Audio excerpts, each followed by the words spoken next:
The causes of cancer are multiple. There are external ones such as air, water or food pollution, X-rays, alcohol, smoking, etc., and internal psychiatric causative agents, confirmed by the Greek doctor Galen in 537 BC. There are also genes which determine human characteristics and pass from generation to another. From among the genes existing in the human body, which are about 100,000 in all, there are probably more than 50 genes which are susceptible to, or which may be responsible for, cancer. Only 20 of these genes have been properly identified up to now. These genes exist inside the human body's cells, and they become activated by air, by external agents, and by psychiatric conditions from childhood onwards. As a person advances in years and becomes old, these internal and external agents increase and trigger such genes which misinform the cell with erroneous data, so that it begins to proliferate unduly. If these cells overcome the immunological defense cells, then cancer will appear. The immunocytes of the human body number about 35 billion cells. About 30% of them are lymphocytes, which protect the body from different kinds of cancer by killing viruses and cancer cells. Unfortunately, cancer cells can be created in our body at any time and at any age.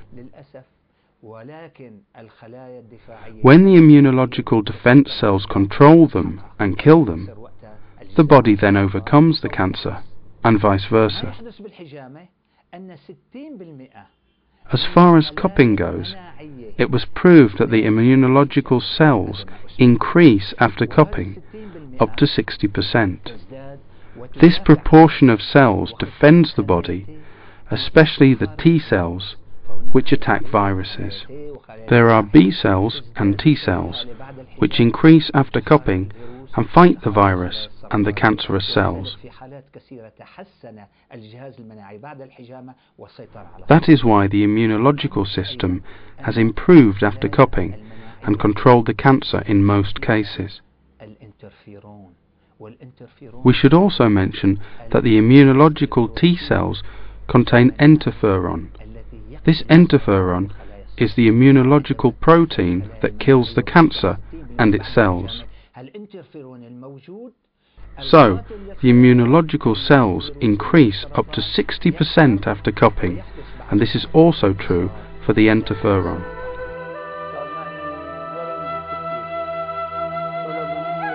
I had a tumor in my testicle. They sent me to a physician in Al Khomeini Hospital who suggested removing it.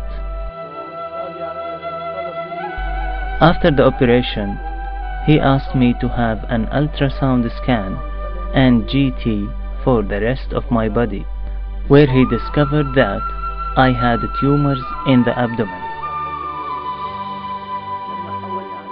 So, he sent me to a specialist hospital. Although I attended 20 sessions of therapy, I didn't regain my health 100%.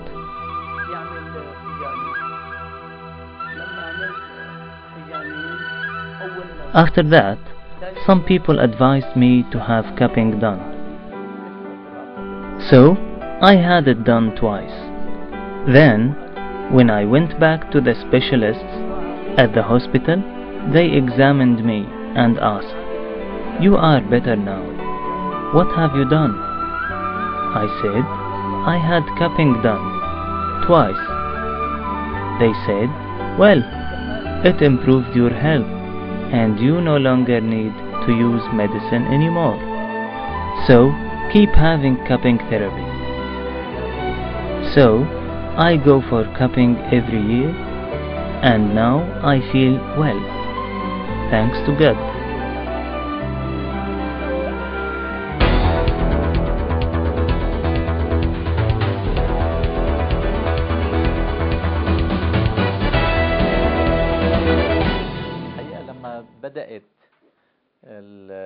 In fact, when the application of cupping began in Latakia, I allowed it in my hospital for one reason. That was to avoid complications which might have arisen if it had been conducted in non-sterile conditions or by practitioners excluded from the medical circle. So, we decided that if cupping were to be applied at all, we would prefer to apply it in sterile conditions, with sterile instruments, using trained medical staff. To be frank, when cupping first became popular, I was not convinced by it at all. I accepted it, but more out of a concern for the people who underwent treatment. But after that, I began to observe the effects it had upon patients, out of curiosity. I was surprised when I saw some patients whom I, myself, had diagnosed with haemophilia during and since their childhoods, and who had been unable to play or practice sport like other children, due to the danger of inflaming joints or internal hemorrhaging.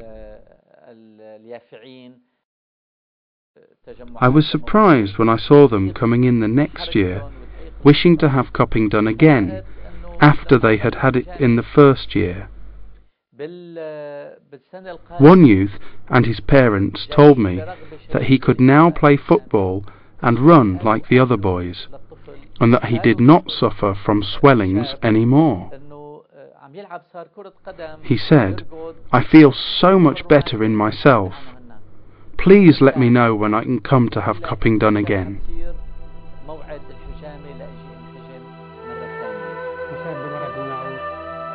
I have had hemophilia since I was a child. I inherited this disease from my mother. Whenever I was subject to an injury or bruise, whether small or big, I suffered for many days until the injury healed or the bruise went away. Of course, I had to take the usual medicine such as clotting factors and others which were high priced for me. My conditions began to interfere with my studies, and I started failing exams at school. Then I heard about cupping. It aroused my interest a great deal, and I asked if it would be of any help to patients with hemophilia. They said yes, it can help even hemophiliacs. So, having found out all this, I went to a specialist in cupping so as to be cured of my disease. Thanks to God, the worst pain which I had always suffered, especially when sitting, which was pain in my joints and feet, has completely disappeared. More importantly, wounds and injuries caused by knives and other sharp objects, which would previously have taken 1 or 2 months to heal, began to behave in a normal way, requiring only dressing or simple first aid like those of everybody else. My younger brother, who is 20 years old, also has the same disease. There is a history of hemophilia in the family. It is hereditary, so I had cupping done on him. At the moment, by chance, he has a couple of cuts, and there is a big one on his leg. I can show it to you. When I took him to the doctor about it, he sutured the wound normally, with only 3 stitches. Then he told me that there was no need to use the factor VIII clotting agent injection, as there was no bleeding. Indeed, he did not use any injections. He used only dressing. Now, my brother is at home, like any other normal patient.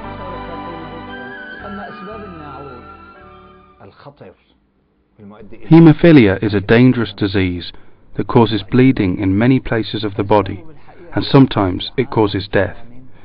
The main cause of it is the deficiency of the 8th and the 9th factors in the blood. 85% of haemophilia can be ascribed to a lack of the 8th factor, while only 15% can be traced to a deficiency of the 9th. These blood factors originate in the liver, which forms and distributes them in order to prevent severe bleeding. So, if these 2 factors are reduced through deficiency, there will be bleeding. Cupping makes the liver active because it draws out the poisons which have settled in the back. Thereby, the liver begins to perform its functions again, which is regulating the metabolism, regulating levels of glycerine, cholesterol, and the creation of the 8th and 9th factors. These factors increase after cupping, and this increase benefits the patient with haemophilia.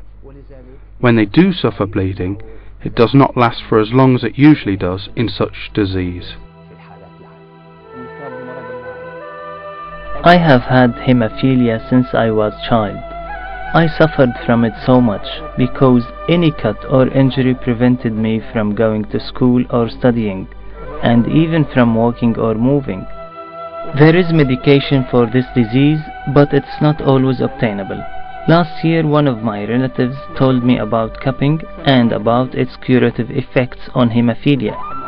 Although I was afraid of the bleeding that's part of the cupping process itself, thankfully everything went well and the process was allowed to run its natural course. There was no bleeding after it, and I didn't have to use any medicine. Now my health is good, thanks to the Lord, and though I have since had a hemorrhage in my gums, I am sure it's going to get better.